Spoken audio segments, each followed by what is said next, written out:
Pagkatapos mag-order, sinabi ni Guning kay Su Tungnoo, Miss Su, may sinabi sa akin si Wenshin tungkol sa iyo kanina, kaya tinanong ko siya ng higit pa para sa mga detalye. Sa tingin ko isa kang magaling na artista at gusto kitang pipirmahan. Kung handa kang magtrabaho para sa akin, matutulungan kitang tapusin ang iyong kontrata sa Fating Entertainment. At maipapangako ko sa iyo na walang mga unspoken rules sa aking kumpanya. Hindi mo kailangang pagsilbihan ang mga kliyente para sa isang trabaho. Basta masipag ka at loyal sa kumpanya ko, babayaran kita ng maayos. Tungkol naman sa kumpanya ko, magiging tapat ako sa iyo. Nakarehistro na, pero nire-decorate pa rin, kaya delikado kung susundin mo ang lead ko. Ang lahat ay nakasalalay sa iyo, at kung mayroon kang tapang at ambisyon na bumuo ng iyong karera. Walang mga unspoken rules, at hindi na kailangang pagsilbihan ang mga kasuklam-suklam na lalaking iyon para lang sa isang trabaho. Iyon mismo ang pinangarap ni Su Tungnoo. Wala siyang pakialam sa kinabukasan ng kumpanya ni Guning ngayon. Dahil hindi na siya makapaghintay na maalis si Fating, at nagkaroon siya ng lakas ng loob na maglakbay sa isang adventurous na paglalakbay.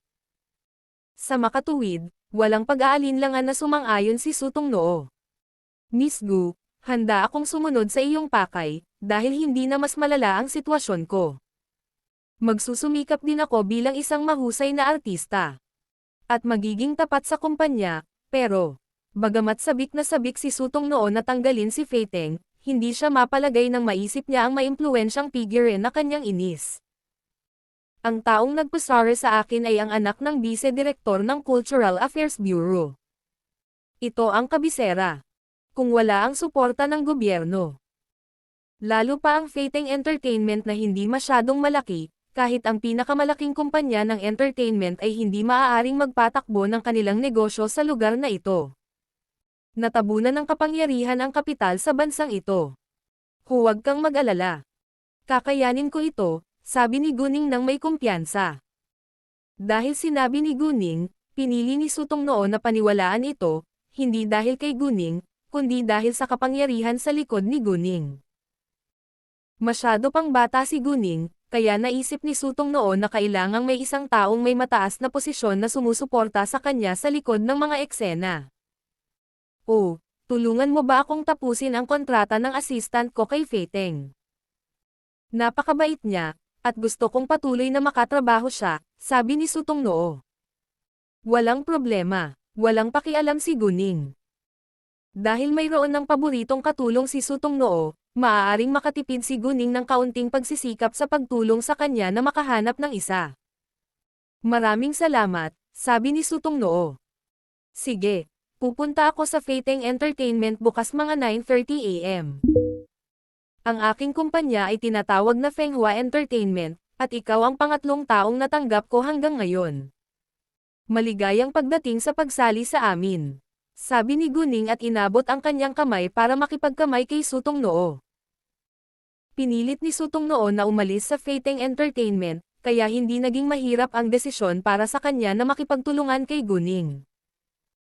Gayunpaman, maaari lamang nilang lagdaan ang kontrata pagkatapos ng kasunduan ni Su Tungnoo sa Fating Entertainment ay natapos na.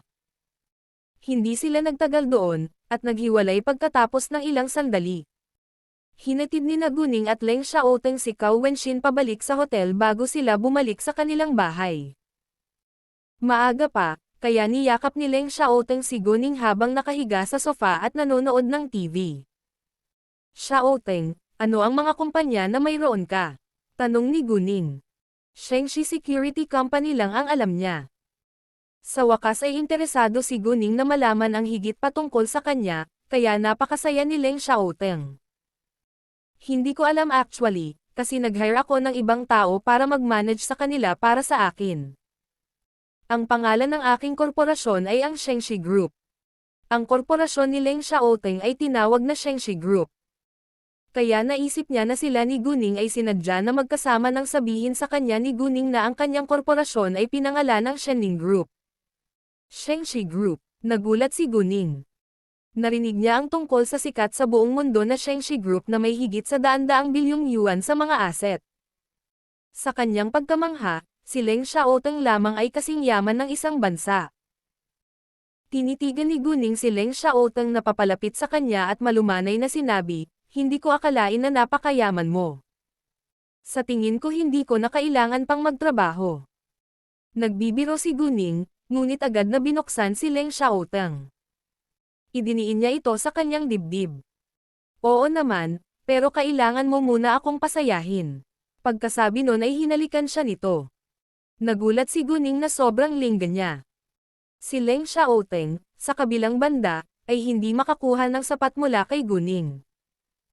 Nagkaroon ng rounds of wild lovemaking ang dalawa sa sofa pagkatapos. Hindi nagising si Guning hanggang alas 8 ng umaga dahil, nag-ehersisyo, siya ng husto kagabi. Naghanda na si Leng Xiaoteng ng almusal para sa kanya nang makabangon siya sa kama. Pagkatapos ng almusal, gumawa si Guning ng kopya ng ipinadala sa kanya ni Kay sa email. Nang makita ang dokumento, nagtanong si Leng Xiaoteng, kailangan mo ba ng tulong ko? Salamat, ngunit kakayanin ko ito, sabi ni Guning. Hindi ako makakaasa sa iyo sa lahat ng oras. Kailangan kong magsanay at matutunan kung paano haharapin ang sarili kong negosyo. Hindi nagpumilit si Leng Xiaoteng, ngunit sinabing, tawagan mo ako kapag kailangan mo ako. I will, sabi ni Guning, pagkatapos ay inilagay niya ang dokumento sa kanyang backpack. Tara na. Dumating si Sutong Noo sa kumpanya bago mag 9 am. Bagamat na shoutout na siya sa industriya, kailangan pa rin niyang pumasok sa trabaho gaya ng dati maliban sa katapusan ng linggo. Wala siyang magawa kundi umupo na lang. Pinagtatawanan siya ng ibang artista sa kumpanya kapag libre sila. Tingnan mo, maagang papasok si Tong Noo sa trabaho. Sarkastikong sabi ng isang boses babae sa likod ni Sutong Noo. Pagkatapos noon, isang nakaistilong babae ang pumasok sa loob, kasunod ang kanilang mga lalaki, na parang reyna. Ang babae ay tumingin kay Sutong Noo na may halatang pagmamataas, at ang mga taong sumunod sa kanya ay tumitig din kay Sutong Noo ng may panghahamak. Ang babae ay si Lee Jiayo, na isa ring artista sa Feiteng Entertainment. Siya ay pinirmahan ni Feiteng kasabay ni Sutong Noo. Gayunpaman, si Sutong Noo ay isang mas mahusay na artista kaysa sa kanya, kaya si Lee Jiayo ay hindi nagkaroon ng maraming pagkakataon at labis na kinasusuklaman si Sutong Noo. Inamin niya na hindi siya kasing ganda o husay gaya ni Sutong Noo, ngunit hindi niya naisip na dapat siyang baliwalain dahil kay Sutong Noo. Mula nang ma-shoutout si Sutong Noo sa industriya pagkatapos niyang tumanggi na tanggapin ang mga hindi sinasabing tiyak. Sa wakas ay nagkaroon ng pagkakataon na si Lee Jiayo na sumikat sa pamamagitan ng paggawa ng gustong gawin ni Sutong Noo. Bagamat hindi pa isa si Lee Jiayo sa A-list, nakakuha na siya ng maraming katanyagan at naniniwala na siya ay magiging pambahay sa pangalan. Malapit na. Sinulyapan lang siya ni Sutong Noo, ngunit hindi siya sinabi o binati. Napakasungit mo kaya hindi mo binabati si Jiayo kapag nandito siya. Sino ka sa tingin mo? Isang malaking bituin. Maasim na sabi ng assistant ni Lee Jiayo. Tumingin si kalmadong kay Sutong Noo sa katulong, at nagtanong, nasa batas ba na kailangang batiin ng mga karaniwang mamamayan ang isang bituin kapag nagpakita siya? Ikaw, galit ang katulong. Sutong Noo, ano ka sa tingin mo? Ano bang problema ng mata mo? Ako ay isang tao. Hindi mo ba nakikita iyon? Tumawa si Sutong Noo. Ikaw, galit na galit ang katulong, ngunit hindi alam kung ano ang sasabihin. Nang makitang napahiya ang kanyang katulong, hindi nasisiyahan si Lee Jiayo. Sutong Noo, pumunta tayo at tingnan. Pagkatapos nun, naglakad siya ng ilang hakbang, tapos biglang huminto, sinigawan ng isang babaeng nakatitig sa kanya. Walang dapat tingnan. Bigyan mo ako ng kape ngayon din. Mga ad ng Pub Future. Ang babae ay katulong ni Sutong Noo, si Lin Xiaoxia. Mula nang ma-shoutout si Sutong Noo sa industriya, si Lin Xiaoxia ay naging lingkod ng lahat. Halos sino man sa kumpanya ay maaaring mag-utos sa kanya na gumawa ng mga bagay na walang kabuluhan. Mabuti, nag-aatubili si Lin Xiaoxia na gawin ito, ngunit hindi niya matanggihan. Bagamat gusto itong pigilan ni Sutong Noo, hindi niya maprotektahan ang kanyang kaibigan dahil valid pa rin ang pakikipag-ugnayan niya sa kumpanya. Nang halos 9:30 AM, dumating sina Guning at Leng Xiaoteng sa Feiteng Entertainment. Nag-iisang pumasok si Guning, habang naghihintay si Leng Xiaoteng sa kotse. Nang kakalakad pa lang ni Guning sa pintuan at tatawagan na sana si Sutong Noo, napansin niyang may humantong sasakyan sa harap ng gusali at doon si Xia Jihong, na boss ng Feiteng Entertainment. Chairman Xia, mangyaring maghintay ng sandali, tawag ni Guning sa kanya. Napalingon si Xia Jihong nang marinig niyang may tumatawag sa kanya. Nang bumaling ang paningin niya kay Guning, natigilan siya sa kagandahan nito, dahil mas maganda pa si Guning kaysa sa mga artista sa kanyang kumpanya. Malabog si Xia Jihong, kaya napatingin siya kay Guning nang lumakad ito papunta sa kanya. Nena si Guning sa kanyang hitsura, ngunit hindi ito nagsalita. Maaari ba akong tumulong, miss? Tanong ni Xia Jihong, ngunit siya na si Guning ay dapat na maging isang bituin tulad ng bawat magandang batang babae. Kung gayon, si Xia Jihong ay magkakaroon ng maraming pagkakataon na umasenso sa kanya. Si Xia Jihong ay isang lalaki na nasa edad 40. Mataba din siya at pangit. Ang masama pa, napakalas niya at nakakadiri na kausapin siya.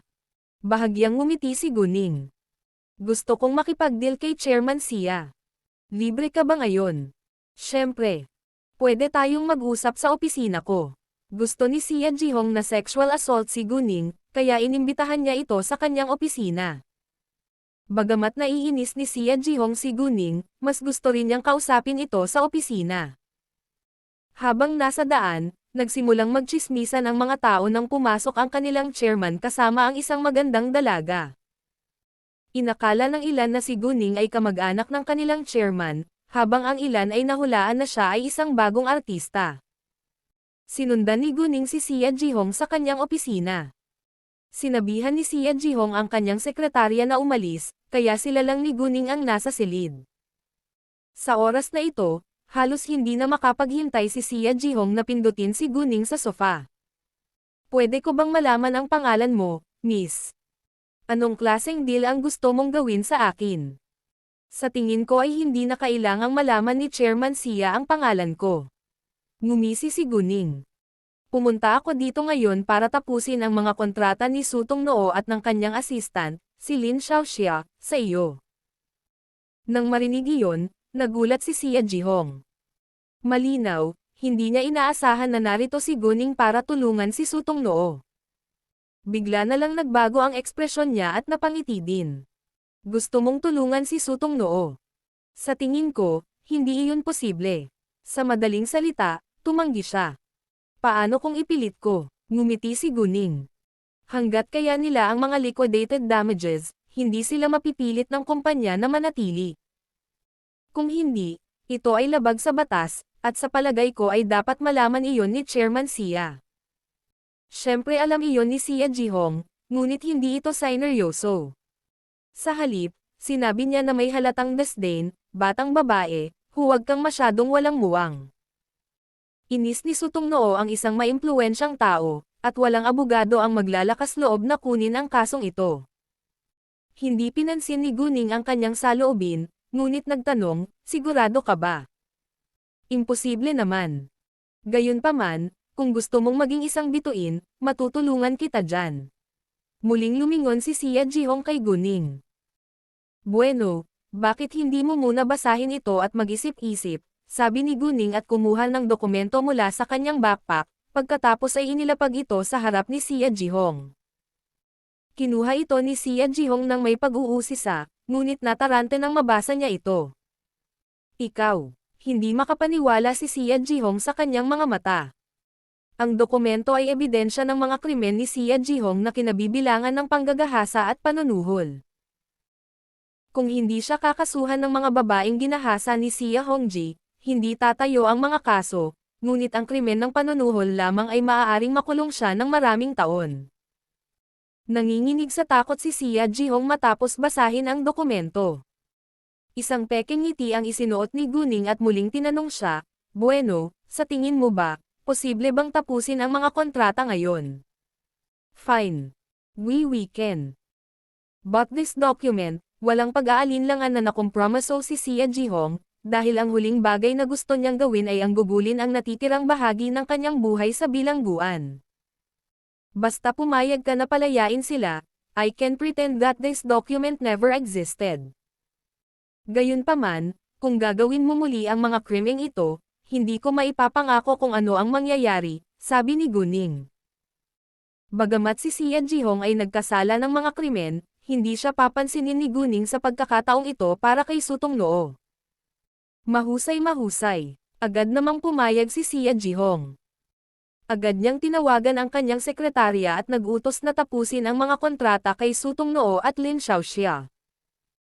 Nang marinig iyon, nagulat ang kanyang sekretarya, dahil makakainis ito sa maimpluwensyang figure na walang sino man sa industriyang ito ang gustong magkaroon ng masamang dugo. Kahit na curious ang kanyang sekretarya, alam niyang hindi na siya dapat magtanong. Nagpadala si Guning ng mensahe kay Sutong Noo at sinabihan siyang hintayin ang kanyang balita. Nagtiwala si Sutong Noo sa kakayahan ni Guning, ngunit kinakabahan pa rin siya habang hinihintay ang resulta. Matapos sabihin ng sekretarya ni Sia Ji-hong sa kanila na pumunta sa opisina ni Sia Ji-hong, sa wakas ay gumaan ang loob ni Sutong Noo. Tung Noo, bakit gusto ng chairman na makita tayo sa kanyang opisina? Hindi alam ni Lin Xiaoxia na aalis si Sutong Noo sa kumpanya, kaya nag-alala siya.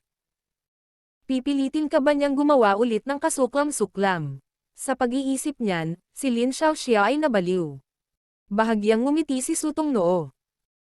Xiaoxia, naaalala mo pa ba na sinabi ko sa iyo na kung aalis ako sa kumpanyang ito, sasama ka sa akin? Oo, sabi ni Lin Xiaoxia, ngunit hindi niya pa rin maintindihan kung bakit gustong makita sila ng kanilang chairman sa kanyang opisina. Tara na. Malalaman mo din agad. Hindi direktang sinabi ni Sutong Noo kay Lin Xiaoxia, ngunit hinayla siya, mabilis na naglakad papunta sa opisina ng chairman. Nang malaman ni Lin Xiaoxia na maaari silang umalis sa kumpanya, natuwa siya. Bagamat maaari siyang umalis sa kanyang trabaho anumang oras, walang mas mahusay kaysa sa makaalis siya kasama si Sutong Noo. Hindi man lang nang-ahas si Sia Ji-hong na hilingin ang mga liquidated damages. At dahil hindi niya ito binanggit, hindi mag-abala si Guning na bayaran siya. Mga ad ng Pub Future. Pagkatapos noon, bumalik sina Sutong Noo at Lin Xiaoxia sa kanilang opisina at nag-impake ng kanilang mga gamit. Nagulat ang lahat sa paligid nila. Anong ginagawa mo? May nagtanong. Aalis sa lugar na ito, masayang sabi ni Sutong Noo. Ano? Aalis sa Feiting Entertainment. Tinapos mo na ang kontrata mo. Nagulat ang lahat. Sina Sutong Noo at Lin Xiaoxia ay nag-impake ng kanilang mga gamit at dumiretso sa ibaba.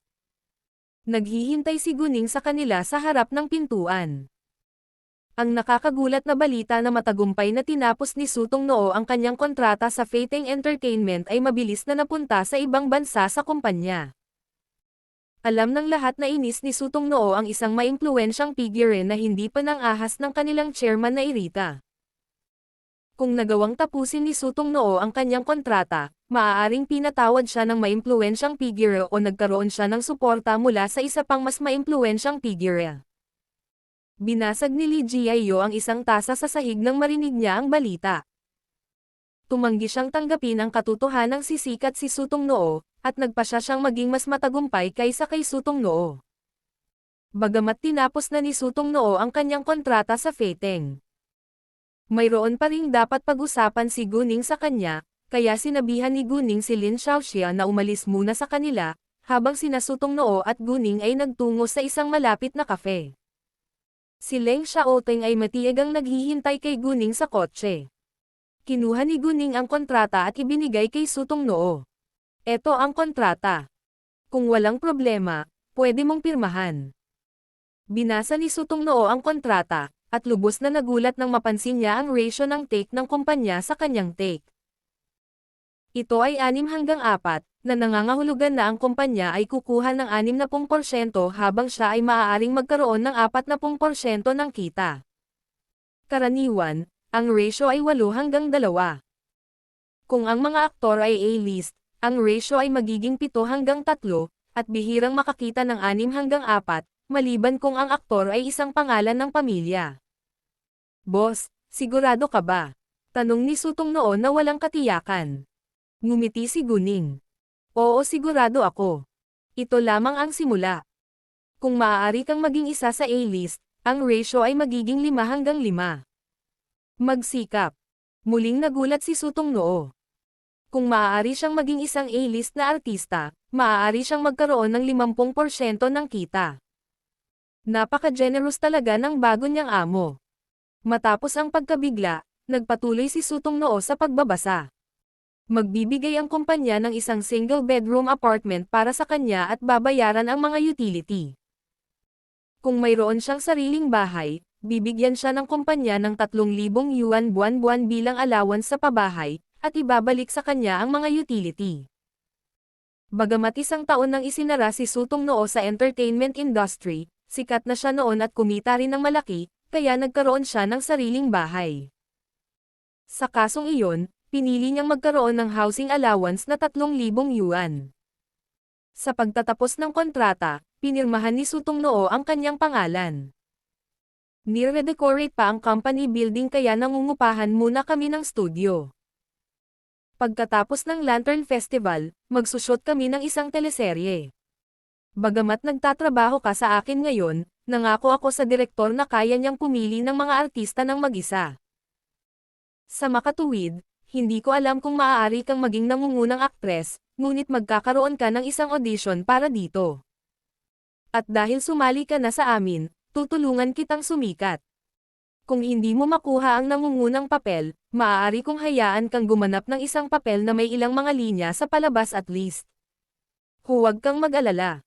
Magkakaroon ka ng maraming pagkakataon sa hinaharap. Nako, bagong-bago ang kumpanya namin, kaya wala pang sikat na artistang sasali sa amin. At baka gumamit tayo ng maraming bagong artista. Sana ay hindi mo iniisip o naagrabyado, sabi ni Guning. Ayoko. Maraming salamat. Walang pakialam si Sutong Noo kung maaari lang siyang maging isang papel na may ilang linya sa palabas. Hanggat maaari siyang magpakita muli, masaya na siya. Bukod dito, magsisikap siya para sa kanyang kinabukasan. Masyadong. Sige, ipapaalam ko sa iyo ang partikular na gawain mamaya. Pwede ka nang umalis. Pagkatapos noon, naghiwalay sina Guning at Sutong Noo. Halos 11 AM na, kaya naunang kumain sina Guning at Leng Xiaoteng. Pagkatapos ng tanghalian, nagpahinga sandali si Guning bago siya pumunta sa Colaine Pharmaceutical Company bandang 2:00 ng hapon. Ang mga linya ng produksyon ay handa na at kumuha si Guning ng isang bote ng mga power crystal. May 100 na kristal sa bote at bawat isa ay kasing laki ng perlas at kumikinang na parang brilyante. Pagkatapos, isang power crystal ang kinuha para masuri. Tulad ng ipinakita ng resulta, wala itong anumang mga kemikal na ikinagulat ng lahat sa pabrika. Kahit na ang tubig ay naglalaman ng hydrogen at oxygen, ngunit ang kapangyarihang kristal ay tulad ng isang bagay na hindi kailanman umiral. Dahil walang nakakapinsalang kemikal sa power crystal, ligtas itong gamitin sa gamot. Ang mga manggagawa sa pabrika ng medisina ay nagsimulang gumawa ng mga gamot sa tulong ng mga makina. Ang unang uri ay gamot sa sipon. Ang mga orihinal na sangkap ay acetaminophen, amantadine hydrochloride, caffeine, artificial bazor, chlorpheniramine maleate, at ngayon ay nagdagdag ng power crystal. Siyempre, hindi nila babanggitin ang power crystal sa composition table. Ang ratio ng power crystal sa orihinal na sangkap ay 1:10.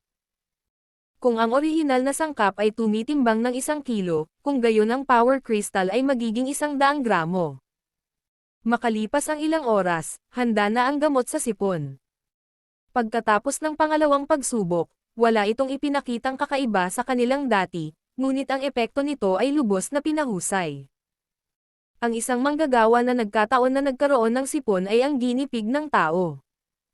Dahil nasubukan na nila ito ng 2 beses, hindi ito makakasama, kaya pumayag ang manggagawa. Nang nasa kanyang bibig ang tableta, naramdaman niya ang komportableng lamig na kumakalat sa kanyang katawan. Sa loob ng 3 minuto, mas gamaan ang pakiramdam niya. Ang proporsyon ng power crystal sa malamig na gamot na ito ay hindi kalakihan, kaya hindi siya ganoon kabilis gumaling ngunit ang epekto nito ay nakakamanghana. Tulad ng para sa paggawa ng make-up, nagpa siya si Guning na gumawa ng mga maskara, cream, lotion, serum, at iba pa at ang ratio ay magiging 2:10. Nakipag-usap si Guning kay Ning Chiangkai ng ilang sandali, at sinabihan siyang harapin ang tindahan at dekorasyon sa lalong madaling panahon. Pagkatapos, umalis sina Guning at Leng Xiaoteng. Halos 5 PM na sila umalis, kaya tinawagan ni Guning si Cao Wenxin at inanyayahan siyang kumain ng magkasama. Si Guning ay naging abala buong araw, at si Leng Xiaoteng ay walang gaanong oras para mapag-isa sa kanya, ngunit ngayon ay sasamahan silang muli ni Cao Wenxin. Medyo nalungkot si Leng Xiaoteng, ngunit hindi ito nagsalita. Naunawaan din ni Guning na mas gusto ni Leng Xiaoteng na mapag-isa kasama niya, ngunit hindi niya maaaring iwanan si Cao Wenxin sa hotel. Si Tang Yunfan ay nasa CTD ng 2 araw, at bumisita din sa universidad kung saan nag-aral si Guman, pati na rin ang lugar kung saan siya naaksidente, ngunit wala pa rin siyang maalala. Halos mawalan ng pasensya si Tang Yunfan. Upang makahanap ng ilang mga pahiwatig, lumipad si Tang Yunfan sa CTF at pumunta sa shopping mall kung saan naruroon ang Kamay Beauty Salon. Nagsuot siya ng maskara at nagtago sa isang sulok, sinusubukang masulyapan si Guman. Bandang alas 5:30 ng hapon, bumaba rin si Guman sa trabaho. Wala si Guqing ngayon, kaya umuwi siyang mag-isa. Mas umiinit pagkatapos ng pista ng bagong taon, at ito ay isang maaraw na araw. Si Guman ay nakasuot ng dark brown woolen coat na nakasuot ng light makeup at ang kanyang buhok ay casual na nakatali, at mukhang napaka-elegante at marangal. Nang makita ni Tang Yunfan na nakatago sa isang sulok si Guman na lumabas sa salon, natigilan siya at naramdaman muli ang kakaibang intimacy. Gayunpaman, wala pa rin siyang maalala. Hindi nagmamaneho si Guman, at hindi kasama sina Gao Yi at Qiaoya, kaya sumakay siya ng taxi pauwi. Pagkatapos ay nagmaneho si Tang Yunfan ng kotse, sinundan siya hanggang Fenghua Luxury Mansion. Mag-grocery si Guman sa isang kalapit na supermarket, kaya lumabas siya sa labas ng Fenghua Luxury Mansion. May 3 hoodlum na naglolokohan. At nang lumitaw si Guman sa kanilang paningin, nagkaroon sila ng ideya na pagnakawan siya. Binigyan nila ang isa't isa ng nakakaalam na sulyap, pagkatapos ay naglakad papunta kay Guman. Ang unang pag-post ng kabanatang ito ay naganap sa pamamagitan ng N0V3L, B11N. Bigla na lang, kinuha ng isa sa kanila ang handbag ni Guman at tumakbo palayo. Si Guman ay labis na natakot at sumigaw. Isang magnanakaw. Gusto siyang habulin ni Guman, ngunit natatakot siyang masaktan. Sinusundan ni Tang Yunfan si Guman hanggang saan, kaya agad niyang hinabol ang magnanakaw. Bagamat may edad na si Tang Yunfan, kaya pa rin niyang tumakbo at lumaban na parang sundalo mula sa Special Forces. Sa loob ng ilang minuto, binugbog niya ang 3 hoodlum at binawi ang handbag ni Guman. Gayunpaman, nang lumakad si Tang Yunfan kay Guman na may hawak na handbag, medyo nahihiya siyang tingnan ito sa mata. Maraming salamat, sir. Taos-pusong sabi ni Guman. Sinabi ni Tang Yunfan sa mahinang boses, "You're welcome. Sir, if you don't mind, pwede ba kitang yayain na makisalo sa akin? Gusto kong pasalamatan ka sa iyong matapang at mabait na pag-uugali," sabi ni Guman. Bagaman sila ay mga estranghero lamang, tinulungan siya nito, kaya nagpapasalamat siya. Hindi na kailangan. Bye. Tumanggi si Tang Yunfan, dahil ayaw niyang makita ang kanyang mukha. Pagkatapos noon, tumalikod siya, naglalakad papunta sa sales hall ng Fenghua Luxury Mansion. Nagplano si Tang Yunfan na bumili ng apartment dito, lalo na malapit sa bahay ni Guman. Habang pinapanood si Tang Yunfan na naglalakad palayo sa kanya, biglang naramdaman ni Guman na parang pamilyar siya, ngunit hindi na siya nag-isip pa at pumunta sa supermarket. Maswerte si Tang Yunfan at nakabili ng apartment na pinalamutian ng maayos sa tapat mismo ng bahay ni Guman. Sa madaling salita, nakita niya ang sala ng apartment ni Guman. Parehong aalis ng kabisera sina Guning at Cao Wenshin kinabukasan, at sabay silang pupunta sa airport. Ang flight ni Guning ay aalis ng 1:50 p.m., habang ang kay Cao Wenshin ay 1:35 p.m., kaya sabay silang magtanghalian bago pumunta sa airport. Sinabi ni Cao Wenshin kay Guning, "Ningning, sinabi sa akin ng kaibigan ko na pasalamatan ka sa ginawa mo para kay Sutong Noo." Sina Sutong Noo at Aishinyo ay matalik na magkaibigan habang sina Aishinyo at Cao Wenshin ay malapit ding magkaibigan. Kaya gustong-gustong pasalamatan ni Cao Wenshin si Guning para sa kapakanan ni Aishinyo. No big deal. Si Sutong Noo ang taong gusto ko ring pirmahan, sabi ni Guning. Pagkatapos mag-grocery, umuwi si Guman at nagluto para sa kanyang sarili. Sa tapat ng apartment, minsan ay nakikita ni Tang Yunfan si Guman na naglalakad sa sala. Sa gabi, nakaupo si Guman sa sala at nanonood ng TV.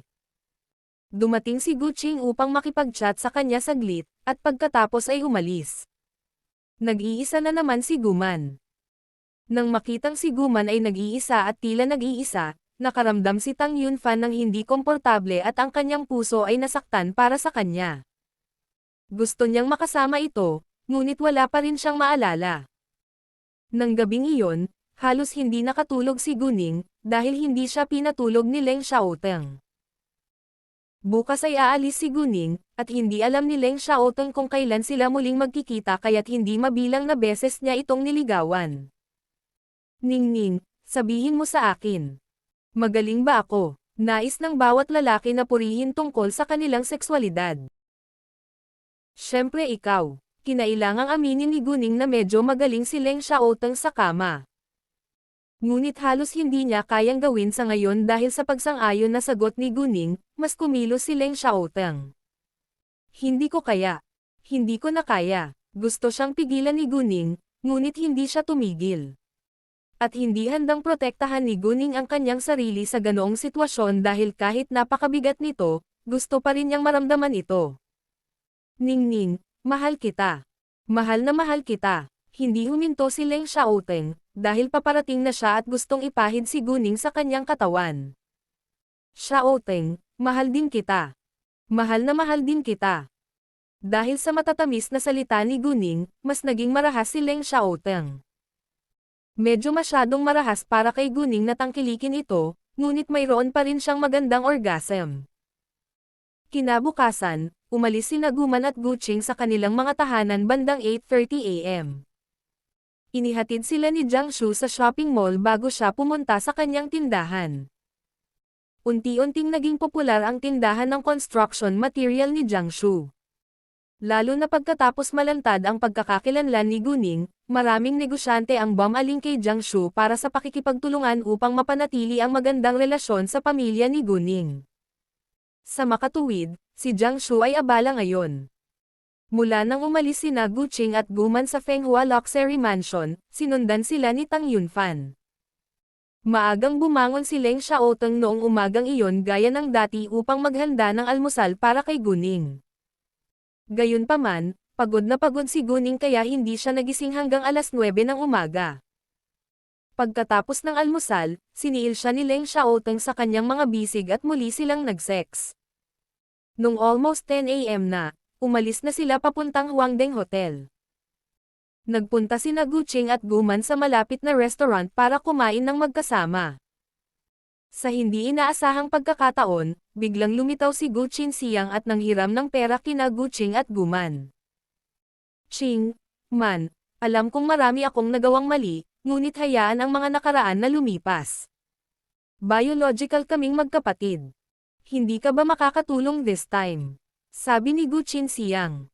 Iyon ang unang pagkakataon na naging magalang siya kina Guqing at Guman. Biological na kapatid. Si Guqing Siyang ay lubos na walang hiya. Hindi lang niya binubuli ang mga ito mula pa noong bata pa sila, tumanggi din siyang magpahiram sa kanila ng pera noong naaksidente si Guning at maaaring mamatay anumang oras. At ngayon, Bigla na lang siyang naglaro ng family card kapag sinusubukang humiram ng pera sa kanila. Nanatiling kalmado at malamig sina Guching at Guman. Hindi ka namin matutulungan. Mangyaring lumayo sa amin, sabi ni Guman. Paano ka naging cold-blooded? Bagamat hindi ito ang unang pagkakataon na tinanggihan si Guchin Siang, hindi niya matanggap. Ito. Cold-blooded sila. Agad na sumagot si Guching. Noong si Ningning ay nasa car accident na iyon, humiram lang kami ng 10,000 yuan sa iyo, ngunit tumanggi ka ng walang pag-aalinlangan. Baka namatay si Ningning. Sa tingin mo, posible bang makahiram ka ngayon ng 12 milyong yuan sa amin? Bagamat hindi tungkulin ni Guchin Siang na pautangin sila ng pera, mayaman siya at nasa panganib ang buhay ni Guning. Gayunpaman, tumanggi pa rin siyang tulungan ang mga ito, napakamakasarili niya. Si Guching at Guman ay hindi pipi, at hindi rin sila mahina. Ito ay lubos na nauunawaan na si Guman ay hindi handang magpahiram sa kanya ng pera. Si Tang Yunfan ay nakaupo sa mesa sa tabi nila, kaya narinig niya ng malinaw ang kanilang pag-uusap. Galit na galit siya na ang biolohikal na tiyuhin ni Ningning ay isang makasarili at walang hiyang tao. Maaayos na si Ningning. Ano ang big deal? Nakipagtalo si Guchin Siang. Hindi naman siya nakonsensya. Sa pagkakataong ito, hindi na kinaya ni Guching at Guman. Paano mo nasasabi yan? Pinuna siya ni Guching sa galit. Hindi ka namin papahiram ng pera. Hindi mahalaga kung ano ang tingin mo sa amin, malamig na sabi ni Guman. Maaari mong ibenta ang iyong kumpanya kung gusto mo ng pera. Nagawa namin ang aming buhay sa 12,000 yuan sa isang taon sa nakaraan, at makakaligtas ka rin. Guman. Sinasabi mo bang hindi tayo mabubuhay ng maayos? Binatukan ni Guchin Siang si Guman. Sa kanyang mga mata, hindi makapaghintay si Guman na makita siyang namumuhay ng mahirap. Wala akong pakialam kung ano ang tingin mo sa amin. Walang kinalaman sa amin kung maganda ang buhay mo o hindi. Kung maglakas loob kang asarin kami ulit, tatawag kami ng pulis. Malamig na sabi ni Guman. Ikaw. Galit na galit si Guchin Siang, ngunit wala siyang masabi. Napaka-selfish niya na hindi niya sinisisihan ang sarili niya sa mga pagkakamali niya. Ang unang pagkakataon ng pagiging available ng kabanatang ito ay nangyari sa N0V3L, Bin. Paano siya walang hiya? Galit na galit ako na mayroon akong walang kwentang kuya. Sabi ni Guching. Ayan, doon. Hindi karapat-dapat na magalit sa ganoong lalaki. Inaliw siya ni Guman. Magkasamang umalis sina Guning at Cao Wenshin papuntang airport bandang 12 AM. Habang nasa daan, nanatiling tahimik si Leng Xiaoteng, dahil ayaw niyang iwan si Guning. Pareho rin ang nararamdaman ni Guning, ngunit kailangan nilang harapin ang sarili nilang mga negosyo. Pagdating nila sa airport, hindi umalis si Leng Xiaoteng hanggang sa pumasok si Guning sa lounge at nawala sa kanyang paningin.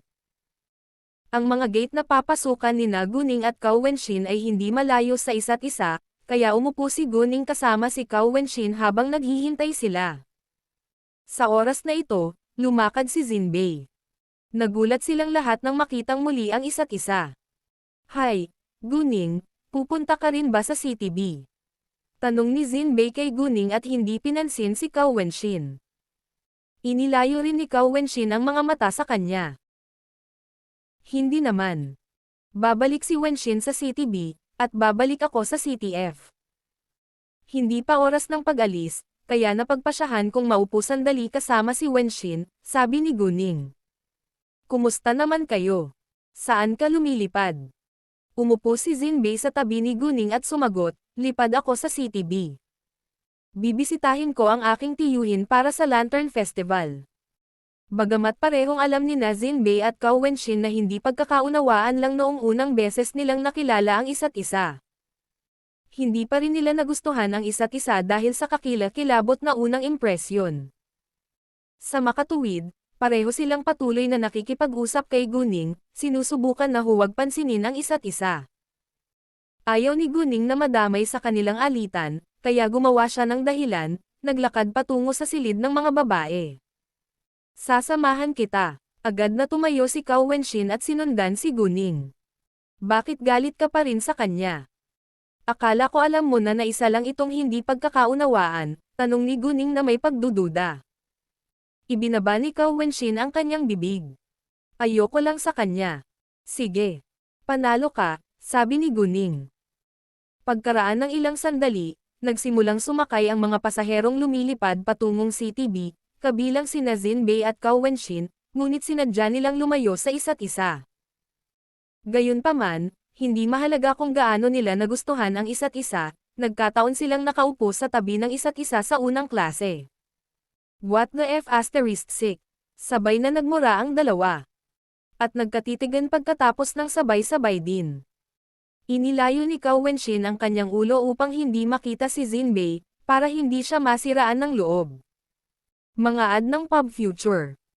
Samantala, isang mabangong simoy ng hangin ang dumaan sa kanilang mga ilong, at isang banayad na boses ng babae ang narinig sa tainga ni Jinbei. Sir, malapit nang lumipad ang eroplano. Pakifasten ang iyong safety belt. Salamat. Magalang na ngumiti si Jinbei at inabot ang kanyang mga kamay para i-fasten ang safety belt, ngunit ang stewardess ay nag-squat na sa kanya. Sir, tulungan niyo po ako. Gayunpaman, bago mahawakan ng stewardess ang safety belt, magalang na tumanggi si Jinbei. Hindi na kailangan, maraming salamat. Hindi ito ang unang pagkakataon na si Jinbei ay tinatrito ng maayos sa isang eroplano, at alam niya ng malinaw ang dahilan. Lahat ng stewardess ay gustong suntukin ang gwapong binata na nakaupo sa first class. Pinigil ng magandang stewardess ang kanyang mga kamay at mukhang bigo. Pasensya na kung naabala kita, sir. Humagalpak ng tawa si Cao Wenshin, ngunit walang sinabi. Hindi nagtagal ay lumipad na ang eroplano. Nang ito ay lumipad ng tuloy-tuloy. Ang stewardess ay sinadyang lumakad sa tabi ni Jinbei ng maraming beses, ngunit iniyuko ni Jinbei ang kanyang ulo sa buong oras na nagbabasa, at hindi siya pinansin. Sa wakas, ng oras na para maghatid ng inumin sa mga pasahero sa eroplano, naunang naglakad ang mga stewards patungong Jinbei. Sir, ano ang gusto mong inumin? Coke, salamat, sabi ni Jinbei, ngunit hindi niya binigyan ng tingin ang stewardess. Labis na nadismaya ang stewardess, ngunit hindi ito nagpakita dahil nasanay na siyang maging magalang. Walang problema. Maghintay ng isang segundo. Hindi nagtagal, nagbuhos ang stewardess ng isang baso ng Coke para kay Jinbei. Siguro dahil masyado siyang nakatutok kay Exibei, nakalimutan ng stewardess na tanungin si Cao Wenshin kung ano ang gusto niya, at labis na hindi nasisiyahan si Cao Wenshin. Hoy, paano ako? Natigilan sandali ang stewardess at agad na bumaling kay Cao Wenshin, ay, pasensya na. Ano ang gusto mong makuha, miss? Kape, sabi ni Cao Wenshin. Mga ad ng pub future. Pagkatapos ay ibinigay ng stewardess ang kape kay Cao Wenshin. Gayunpaman, noong kakasakay pa lang ni Cao Wenshin, biglang nagkaroon ng turbulence ang eroplano at lumabas ang kape mula sa kanyang kamay papunta sa Jinbei. Hindi mapigilan ni Cao Wenshin na matawa, ngunit galit si Jinbei. Tumingin siya kay Cao Wenshin na nakasimangot at nagngangalit ang kanyang mga ngipin. Cao Wenshin, sinadya mo siguro. Si Cao Wenshin ay hindi na konsensya. Sa halip, nataranta ang stewardess at nagmamadaling humingi ng tawad. Sir, pasensya na po. Please let me help you panasan.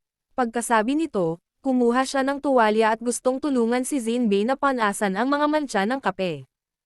Salamat na lang. Ako na mismo ang gagawa. Kinuha ni Jinbei ang kanyang tuwalya, nilinis ang mga mantsa ng kape sa kanyang dibdib ng mag-isa. Nadismaya ang stewardess matapos siyang tanggapin ni Jinbei ng 2 beses, kaya tahimik siyang umalis na alam niyang imposibleng makalapit siya sa lalaki. Pinandilatan muli ni Jinbei si Cao Wenshin, at si Cao Wenshin ay tumigil sa pagtawa. Bagamat natatawa ay ayaw na niyang magdulot pa ng hindi pagkakaunawaan kaya nagpaliwanag siya. Hindi sinasadya. Ito ay dahil sa kaguluhan. Galit si Jinbei kay Cao Wenshin, ngunit hindi siya umimik, at tumayo siya at naglakad papunta sa banyo. Hindi nila gusto ang isa't isa, kaya halos hindi sila nag-uusap. Nang walang away, pareho silang tahimik. Pagkaraan ng ilang sandali, si Cao Wenshin ay pupunta sa banyo, at naglakad sa tabi ng Jinbei. Muling nagkaroon ng turbulence ang eroplano, at nahulog si Cao Wenshin sa Jinbei. Nagulat si Cao Wenshin at agad na iniabot ang kanyang kamay upang kunin ang isang bagay upang mapanatili ang kanyang balanse. Ngunit ang kanyang kamay ay malapit nang dumampi sa dibdib ni Jinbei sa oras na ito. Hindi gusto ni Jinbei si Cao Wenshin, kaya gusto niyang makita itong bumagsak at ayaw nitong hawakan siya. Kaya naman, hinampas niya ang kamay niya. Gayunpaman, pagkatapos ng tama, isa pang aksidente ang nangyari. Ang kamay ni Cao Wenshin ay natama ni Jinbei, kaya nawalan siya ng balanse at nahulog sa Jinbei nang hindi sinasadyang nadiin ang kamay sa ari ni Jinbei. Dahil sa biglaang pag-atake, nakaramdam ng matinding sakit si Jinbei at itinulak si Cao Wenshin palayo ng malakas. Cao Wenshin. Muling itinikom ni Jinbei ang kanyang mga ngipin, tinitigan siya ng masama. Gayunpaman, nang makita ni Jinbei ang mukha ni Cao Wenshin, biglang bumili ng tibok ng kanyang puso. Ako ay humihingi ng paumanhin. Hindi ko sinasadya. Iyon ang unang pagkakataon na hinawakan ni Cao Wenshin ang ari ng lalaki, kaya namula ng husto ang mukha nito, at nagmamadaling tumakbo sa banyo. Si Jinbei naman ay naiwan sa sobrang sakit sa upuan. Paano siya naging malas ngayon? Parang laging may turbulence ang eroplano sa maling oras. Nagsisi ngayon si Jinbei na nataman niya ang kamay ni Cao Wenshin. Kung hindi niya ginawa iyon ay hindi masusugatan ang kanyang ari. Mabilis na tumakbo si Cao Wenshin sa banyo, at nakita niyang kasing pula ng lutong ulit ang kanyang mukha. Agad niyang binuksan ang gripo, sinusubukang palamigan ang mukha gamit ang umaagos na tubig. Ang kanyang mukha ay unti-unting lumamig matapos tapikin ng malamig na tubig, ngunit patuloy pa rin ang tibok ng kanyang puso ng mabilis. Si Cao Wenshin ay hindi nang ahas na umalis sa banyo, at nanatili doon ng mahigit 20 minuto. Nawalan ng pasensya ang isang taong naghihintay sa labas at kumatok sa pinto. Hoy, mananatili ka ba sa loob magpakailanman? Pagkatapos ay napagtanto ni Cao Wenshin na siya ay nanatili sa banyo ng napakatagal. Buti na lang at natahimik siya ng husto kaya huminga muna siya ng malalim bago siya lumabas. Gayunpaman, sa pag-iisip na kailangan pang makilala si Jinbei, kinakabahan pa rin si Cao Wenshin. Lumingalinga siya sa paligid para maghanap ng bakanteng upuan. Sa kasamaang palad, walang bakanteng upuan. Pakiramdam ni Cao Wenshin ay walang magawa. Hindi pa siya nakakaranas ng ganoong kahihiyang sitwasyon noon at talagang hindi niya alam kung paano ito haharapin. Sa huli, kinailangan ni Cao Wenshin na bumalik sa kanyang upuan. Malamang nawala ring ideya si Jinbei kung paano haharapin si Cao Wenshin. Kaya nakasuot siya ng eye mask, nakahiga sa kanyang upuan ngunit walang nakakaalam kung talagang natutulog siya maliban sa kanyang sarili. Nang makitang natutulog si Jinbei, gumaan ang loob ni Cao Wenshin. Tahimik itong lumakad sa kanya, bumalik sa kanyang upuan, at agad na isinuot ang kanyang eye mask. Gayunpaman, hindi siya makatulog at hindi maiwasang isipin ang mga nangyari. Naisip ni Cao Wenshin na hindi na siya dapat magpakita sa parehong lugar ng Jinbei, dahil walang magandang nangyari anumang oras na magkasama sila. Mahigit kalahating oras bago sila makarating sa lungsod B, at ito ay pagpapahirap para kay Cao Wenshin. Sa wakas, lumapag na ang eroplano, ngunit lalong kinakabahan si Cao Wenshin, dahil makikita niyang muli si Jinbei kapag bumaba sila ng eroplano. Mababaliw siya nito. Nang huminto ang eroplano, tumayo si Jinbei, sabay-sabay na naglakad papunta sa pinto, dahil nahihiya siyang makilala din si Cao Wenshin. Nang maramdamang lumalayo si Jinbei, nakahinga si Cao Wenshin. Tinanggal niya ang kanyang eye mask, ngunit hindi siya bumaba ng eroplano hanggang 2 ng mga pasahero ang nawala. Kaya naman, perpektong iniiwasan niya si Jinbei. Inabot ng hindi bababa sa 3 oras mula sa kabisera hanggang sa CTF kaya nasa eroplano pa rin si Guning. Mga ad ng Pub Future. Sa oras na ito, bumalik na si Leng Xiaoteng sa bahay ng pamilya Leng. Si Leng Xiaoxun at Leng Xiaojia ay marahas na nag-aaway sa bakuran. Ang lahat ay dahil sa isang bonsai. Ang bonsai ay kay Leng Xiaoxun, at ito ay isang orchid ng isang pambihirang species. Inilagay ni Leng Xiaoxun ang bonsai sa bakuran, ngunit natamba ito ni Leng Xiaojia. Hindi na konsensya si Leng Xiaojia, at tumanggi siyang humingi ng tawad. Niloko pa siya nito. Sa sobrang galit ni Leng Xiaoxun ay pinunit niya ang piraso ng papel na may bagong disenyo ni Leng Xiaojia. Bata pa lang sila ay nagtatalo na ang dalawa, ngunit wala sa kanila ang manalo, kaya palagi silang nag-aaway. Hindi susuntukan ni Leng Xiaoxun si Leng Xiaojia dahil babae siya. Naintindihan din iyon ni Leng Xiaojia. Kaya naman, gaano man siya kagalit sa kanya, hindi siya nang ahas na saktan si Leng Xiaoxun. Sinubukan ng kasambahay na paghiwalayin sila ng walang kabuluhan, kaya siya ay sumuko. Lord Leng, welcome home. Sabi ni Leng Changji kay Leng Xiaoteng. Hindi rin pinansin ni Leng Xiaoxun si Leng Xiaojia, at mabilis na naglakad papunta kay Leng Xiaoteng. Nakakasyauting. Nakauwi ka na rin sa wakas. Pwede mo ba akong i-practice kung fu? Bagamat halos hindi siya maihahambing kay Leng Xiaoteng, hindi papalampasin ni Leng Xiaoxun ang anumang pagkakataong magsanay kasama niya. Iyon ay kung paano siya umunlad. Nang makita si Leng Xiaoteng, may galit na sumilay sa mga mata ni Leng Xiaojia, ngunit hindi siya naglakas loob na makipagtalo sa kanya, kaya tumalikod siya at naglakad palayo. Walang pakialam si Leng Xiaoteng sa saloobin ni Leng Xiaojia sa kanya at pumayag siyang mag-practice ng kung fu kasama si Leng Xiaoxun pagkatapos bisitahin ang kanyang lolo. Malamig na taglamig noon, at nagbabasa si Master Leng sa kanyang pag-aaral. Hay, akala ko hindi na kita makikita sa festival. Nagreklamo si Master Leng nang lumitaw si Leng Xiaoteng sa kanyang paningin. Naglabas si Leng Xiaoteng ng isang bote ng porselana at inilagay ito sa mesa bago si Master Leng. Eto, para sa iyo ito. Isang bote ng porselana. Antigo ba talaga ito? Tanong ni Master Leng.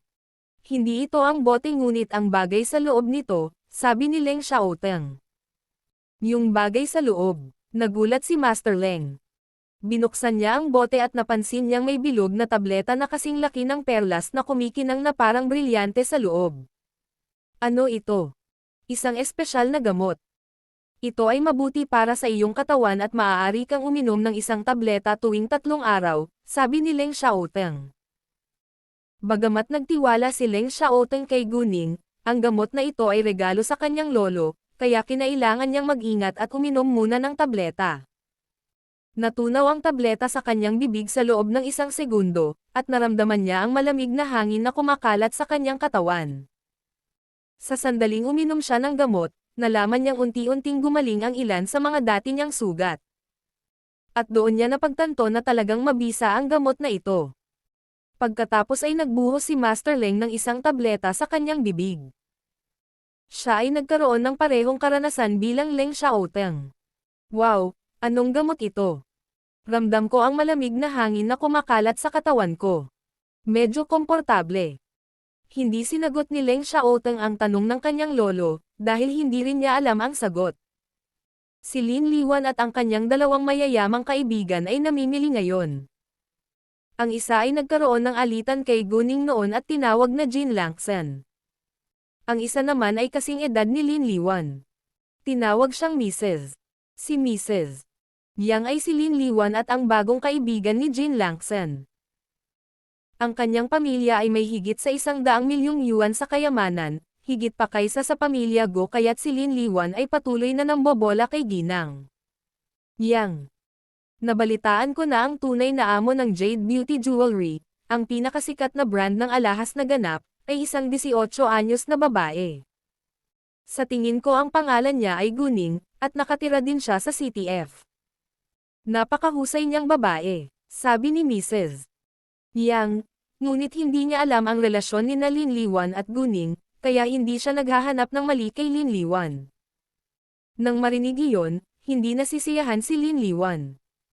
Labis niyang kinasusuklaman si Guning at ang kanyang pamilya kaya ang puso niya ay parang sinasaksak sa tuwing naririnig niya ang isa sa kanilang mga pangalan. Hindi sakit ang naramdaman niya, kundi puot at kahihiyan. Hindi pa rin niya maisip kung paano, o tanggapin na biglang yumaman si Guning. Nais niyang maging matagumpay din ang kanyang sariling anak. Sa pagkakataong iyon, hindi na niya kailangang mambola pa sa iba, ngunit gagawin ng ibang tao ang lahat para mapasaya siya. Narinig ko rin ang balitang iyon. At sobrang naiinggit ako sa kanyang mga magulang dahil mayroon silang napakahusay na anak na babae. Bagamat si Jean Langson ay nagkaroon ng conflict dati kay Guning. Hindi niya alam ang kanyang pangalan, at hindi rin sinabi ni Lin Liwan sa kanya, kaya wala rin siyang ideya tungkol sa relasyon ni Guning at Lin Liwan. Nang marinig na pinupuri nila si Guning, si Lin Liwan ay puno ng galit kay Guning, ngunit wala siyang masabi dahil ang sinasabi nila ay katotohanan. Isang beses akong pumunta sa CTG pagkatapos kong marinig ang balita. Sa tingin ko ang mga alahas sa Jade Beauty Jewelry ay mas maganda at mas mataas ang kalidad kaysa sa mga alahas na nakita ko sa ibang mga tindahan ng alahas. Bumili ako ng isang pares ng hikaw, kwintas at bracelet. Nagkakahalaga sila sa akin ng 1,000,000 yuan. Sabi ni Mrs. Yang at nagpapakitang gilas. Ginang. Yang, inggit na inggit ako sayo.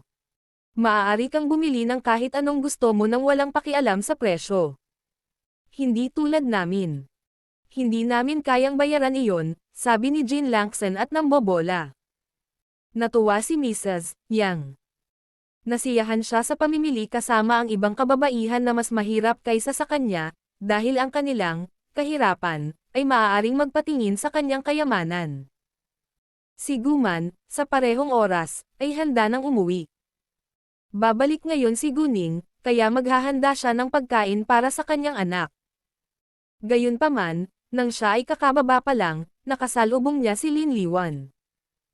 Si Lin Liwan ay nasa masamang mood ng purihin ng kanyang mga kaibigan si Guning, at ngayon ay mas masama ang pakiramdam niya nang lumitaw si Guman. Noong nakaraan, si Lin Liwan ay palaging mas mahusay kaysa kay Guman, ngunit ngayon ay may malaking bangin sa pagitan nila. Gayunpaman, ayaw pa rin niyang makita si Guman dahil sa selos, at hinihiling pa niya na sana ay maging mahirap muli si Guman. Oh, Liwan, hindi ba ito ang kawawang hipag mo? Bago makapagsalita si Lin Liwan, ibinuka muna ni Jean Langson ang kanyang bibig.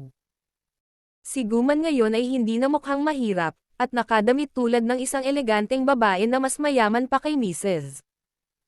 Nang marinig ang sinabi ni Jean Langson, medyo napahiya si Lin Liwan. Si Mrs. Yang naman ay hindi nasisiyahan. Tumingin siya kay Jean Langson at sinabing, Mrs. Pan, bagaman ang ilang milyong yuan sa kayamanan ay hindi masyadong mayaman, hindi ko akalain na matatawag mo itong mahirap. Ang pangalan ng pamilya ng asawa ni Jean Langson ay Pan, kaya tinawag siya ni Mrs. Yang na Mrs. Mula sa sinabi ni Mrs. Yang, kailangan niyang makilala si Guman. Ang kabanatang ito ay unang ibinahagi sa Enyo Euro Els1N platform. Ano? Nagulat si Jean Langson. Mayroon siyang ilang milyong yuan sa kayamanan. Biglang lumingon si Jean Langson kay Lin Liwan. Nang makita si Lin Liwan na nagseselos kay Guman, agad niyang napagtanto na totoo ang sinabi ni Mrs. Yang. Paano ito posible? Nagulat si Jean Langson. Hi, Mrs. Yang. Magalang na binati ni Guman si Mrs. Yang, ngunit hindi ito nambobola. Hi, uuwi ka na ba? Magalang ding sumagot si Mrs. Yang, at hindi nagpakita ng anumang pagmamataas tulad ng ginawa niya sa harap ni Lin Liwan at Jean Langson. Sa mga mata ni Mrs. Yang, kahit na ilang milyong yuan lang ang kayamanan ni Guman, siya ay isang mabuting kaibigan ni na Mrs. How at Mrs. Lu. Si Mrs. How at Mrs. Lu ay ang tunay na marangal na babae. Minsan ay naiinggit si Mrs. Yang sa kanila, ngunit alam niyang mas mabuting panatilihin niya ang mabuting relasyon sa kanila. Dumalo rin sina Guching at Guman sa maraming party kasama sina Mrs. How at Mrs. Lu nitong mga araw, kaya marami pa silang nakilalang mayamang babae. Alam ni na Mrs. How at Mrs. Lu na si Guning ang tunay na amo ng Jade Beauty na alahas, ngunit sinabihan sila ni Guman na huwag sabihin sa iba na anak niya si Guning. Kaya naman, kahit alam ng maraming mayayamang babae na ang tunay na amo ng Jade Beauty Jewelry ay isang 18 taong gulang na babae, hindi nila alam na siya ay anak ni Guman. Dahil sina Guching at Guman ay matalik na kaibigan ni na Mrs. Hao at Mrs. Lu, walang nang ahas na hamakin sila. Oo. Paumanhin, Mrs. Yang. Kailangan kong umalis ngayon, sabi ni Guman bago siya umalis. Mula sa simula hanggang sa huli, hindi nag-abalang tingnan ni Guman sina Lin Liwan at Jin Langsen. Nang makita iyon, napagtanto ni Mrs. Yang na hindi nakasoldo si Guman kay Lin Liwan. Marahil ay nagkaroon siya ng masamang relasyon kay Lin Liwan. Walang pag-aalinlangan, nagpa siya si Ginang. Yang nalayuan sina Lin Liwan at Jin Langsen. Bagamat ayaw ni Lin Liwan na makita si Guman, nakaramdam pa rin siya ng dismaya nang hindi siya pinansin ni Guman sa pulong. Liwan, anong nangyari? Bakit biglang yumaman ang kawawang hipag mo? Curiosity na tanong ni Jin Langsen. Ayaw pag-usapan ni Lin Liwan ang tungkol kay Guman, kaya hindi niya sinagot ang tanong ni Jin Langsen. Si Mrs. Yang naman ay hamarang. Siya ang boss ng Kamay Beauty Salon. Hindi man siya masyadong mayaman kumpara sa amin, siguradong hindi rin siya mahirap. Sige, sa tingin ko sapat na iyon para sa araw na ito. I have an appointment tonight, so I have to leave now, sabi ni Mrs. Yang at diretsong tumalikod na naglakad palayo. Ano, hindi inaasahan ni Jin Langsen na bigla na lang aalis si Mrs. Yang at wala man lang pakialam sa kanilang nararamdaman. Si Mrs. Yang ang tumawag sa kanila para mamili sa kanya. Gayunpaman, naunawaan ni Lin Liwan na umalis si Mrs. Yang dahil kay Guman. Halos mabaliw si Lin Liwan noon, at wala na sa mood na mamili, kaya umalis na rin siya. Si Jin Langsen ay naiwan mag-isa sa shopping mall, at medyo galit na galit, ngunit hindi siya naglakas loob na inisin ang alinman sa kanila, kaya nailunok na lamang niya ang kanyang galit. Nang makauwi si Lin Liwan, nandoon din sina Gu Qinxiang, Gu Xiaoxiao at Gu Qindian, ngunit wala ni isa sa kanila ang nasa mabuting kalooban. Nagalit si Gu Qinxiang dahil nabigo siyang humiram ng pera kay Guman. Hindi rin masaya si Lin Liwan dahil sa nangyari sa shopping mall, habang sina Gu Xiaoxiao at Gu Qindian ay nabalisa din sa sarili nilang mga problema. Sa sandaling umuwi si Lin Liwan, inihagis niya ang kanyang handbag sa sofa at galit na naupo. Galit na galit ako ngayon. Namili ako kasama si Mrs. Yang sa shopping mall ngayon, ngunit iniwan ako ni Mrs. Yang pagkatapos makilala si Guman. Sino siya sa tingin niya? Paano niya ako nagagawang ganyan? Tiyak na hindi nang ahas si Lin Liwan na sabihin iyon sa harap ni Mrs. Yang, ngunit sinamantala niya si Mrs. Yang sa likod niya. Siya ang gumawa ng lahat para mapasaya si Mrs.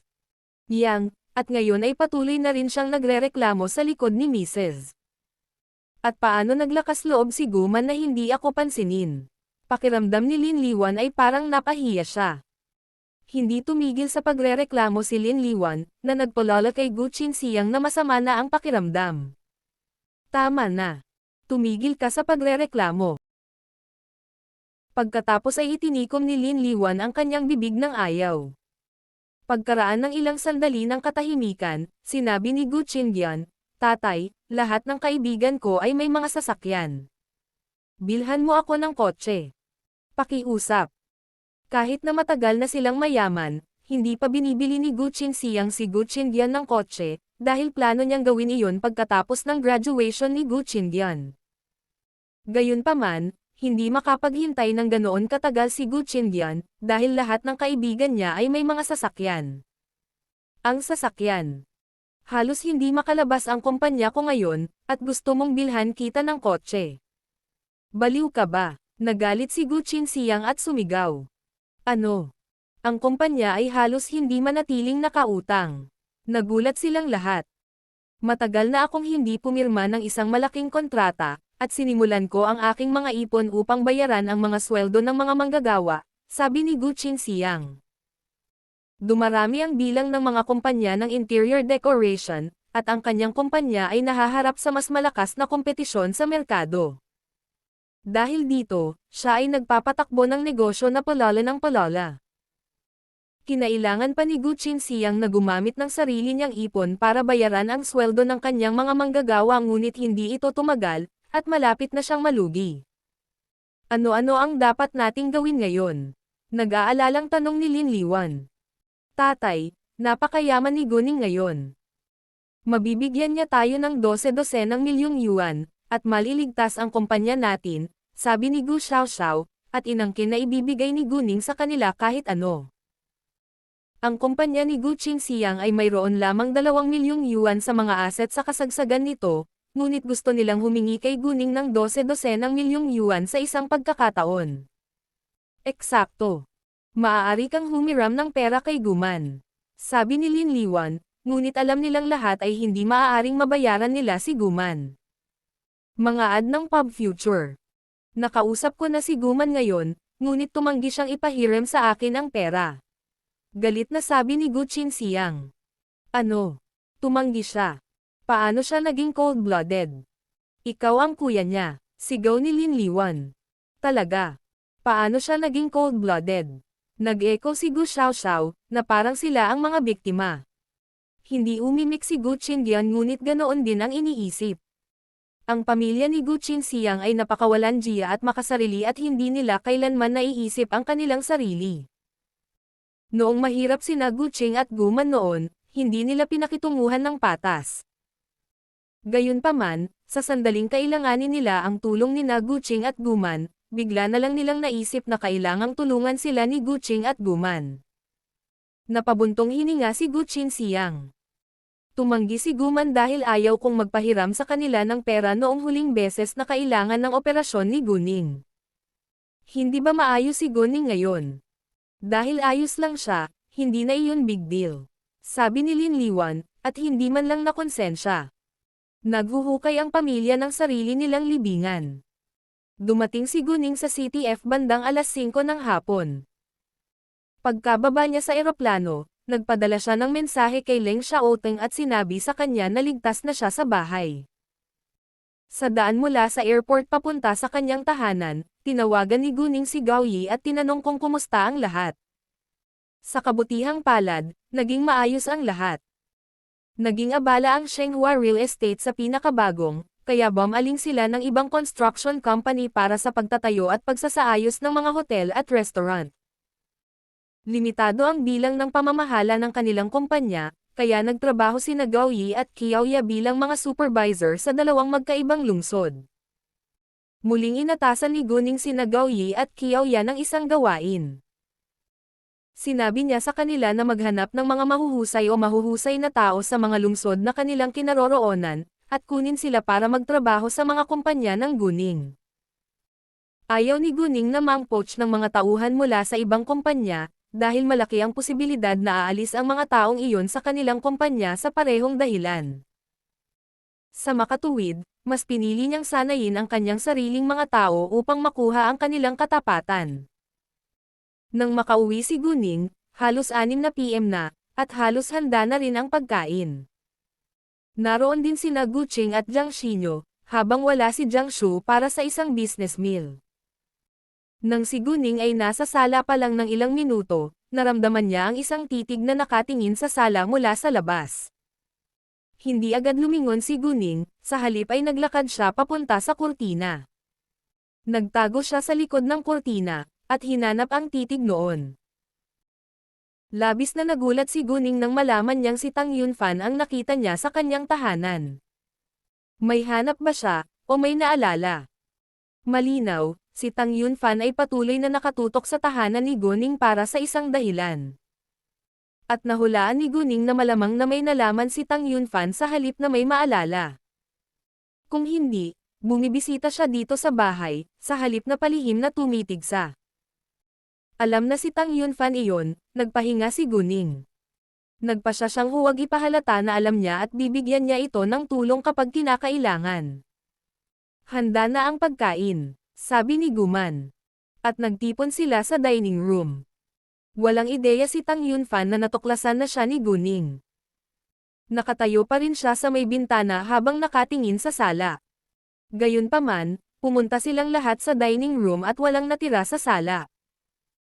Maraming lugar ang binisita ni Tang Yunfan at nakilala ang maraming tao sa mga araw na ito, ngunit wala pa rin siyang maalala na nagpapahirap para sa kanya. Sa oras na ito, tumunog ang telepono ni Tang Yunfan. Ang tumatawag ay si Tang Haifeng. Sinagot ito ni Tang Yunfan kaagad. Ama, nasa business trip ka pa ba? Bukas ay ang Lantern Festival. Babalik ka ba? Tanong ni Tang Haifeng. Hindi niya alam na nasa CTF si Tang Yunfan ngayon, dahil sinabi sa kanya ng sekretarya ni Tang Yunfan na nasa business trip si Tang Yunfan. Huwag mo na akong hintayin. Uuwi ako kung makakaya ko, sabi ni Tang Yunfan. Nalilito siya kung dapat ba siyang umalis sa CTF o hindi. Mabuti, sabi ni Tang Haifeng. Habang kumakain, patuloy na hinikayat ni Naguman at Gucheng si Guning na kumain pa. Ang mga teenager sa edad mo ay nag-e-enjoy sa buong araw, pero abala ka sa pagpapatakbo ng iyong negosyo. Tumingin sa iyo. Malaki na ang pinayat mo. Halos mapaiyak si Guman nang makita niyang nagsusumikap ang kanyang anak para mabigyan sila ng magandang buhay. Eksakto. Maganda na ang buhay natin ngayon, para makapagpahinga ka na rin.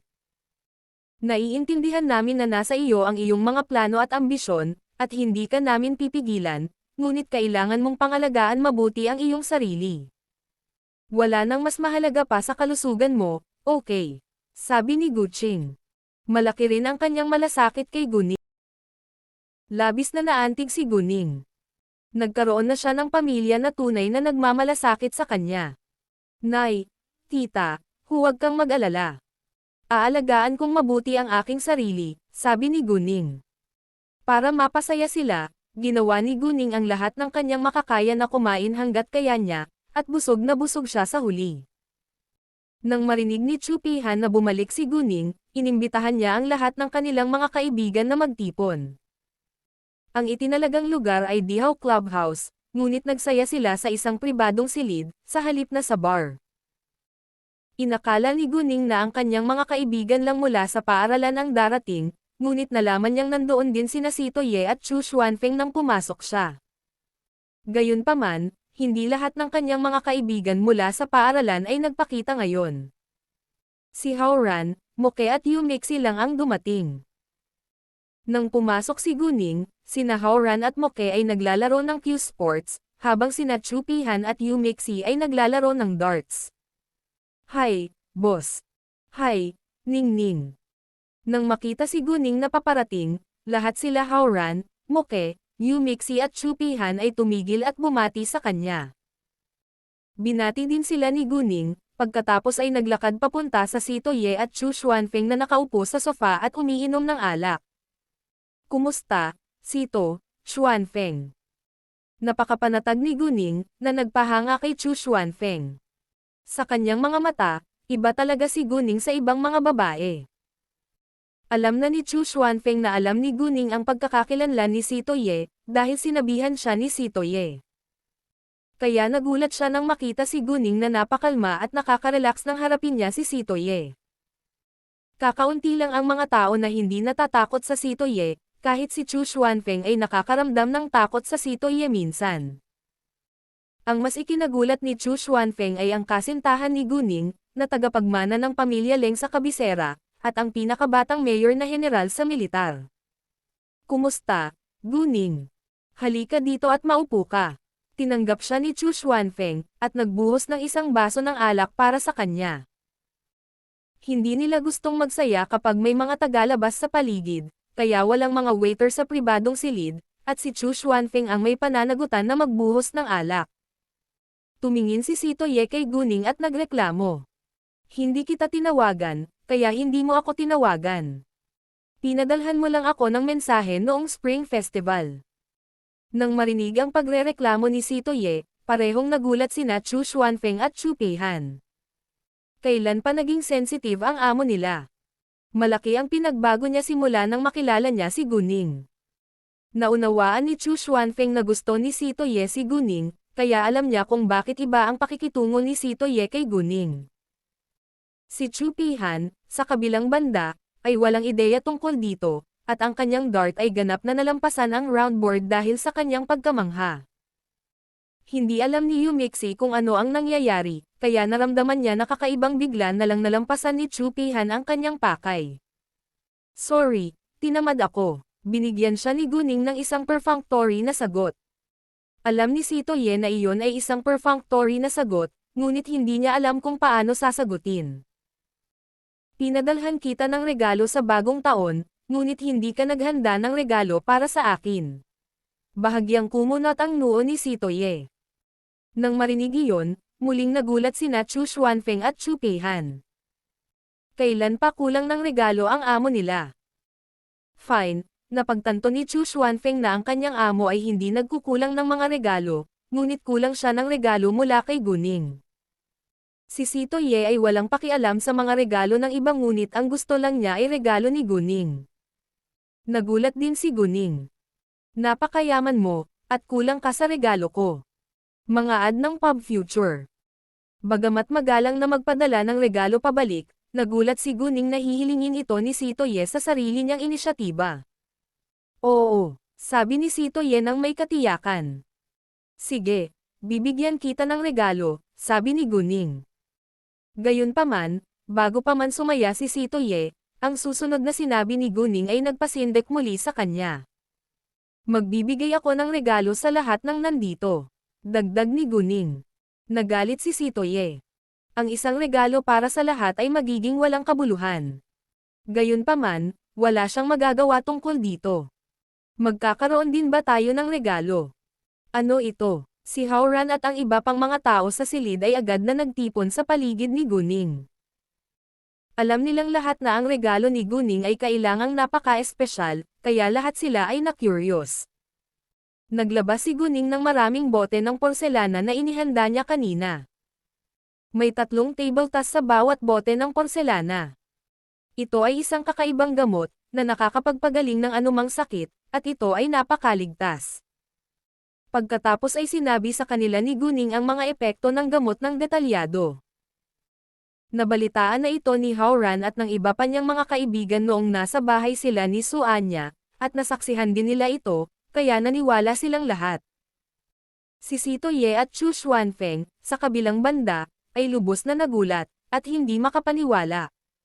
Talaga. Siyempre. Nakita namin ito ng aming mga mata. Ibinuka ni Howran ang kanyang bibig bago pa magawa ni Guning at sinabi sa kanila ang tungkol sa nangyari sa bahay ng pamilya So. Bagamat hindi ito lihim sa mataas na lipunan ng CTF, hindi alam ng lahat ang mga detalye, lalo na si Chu Xuanfeng na bihirang manatili sa CTF. Pagkatapos ng paliwanag ni Howran, nagsimula silang maniwala. Kahit na may pagdududa pa rin sila, tinanggap nila ang regalo ng may kasiyahan. Karaniwang nasugatan sila, kaya ang gamot na ito ang eksaktong kailangan nila. Tungkol naman sa pinanggalingan ng gamot. Wala ni isa sa kanila ang nagtanong kahit na curious silang lahat. Pagkatapos noon, nagpatuloy sila sa pag-inom at paglalaro. Bigla na lang, isang pulang spot ang kumislap sa mga mata ni Guning. Nagulat si Guning. At walang pag-aalinlangan, itinaas niya ang kanyang paa, sumipa ng malakas sa kalapit na sofa. Nadulas sa gilid ang sofa sa lakas ng sipa at agad itong itinulak ni Guning para tumayo ng sabay.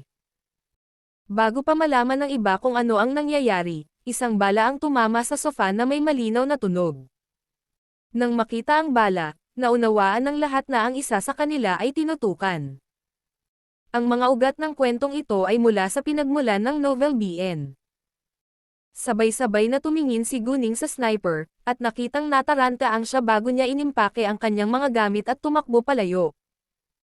Si Chu Pihan at ang iba ay natigilan sa eksena, habang si Chu Xuanfeng ay mabilis na naglakad papunta sa gilid ng Sito Ye.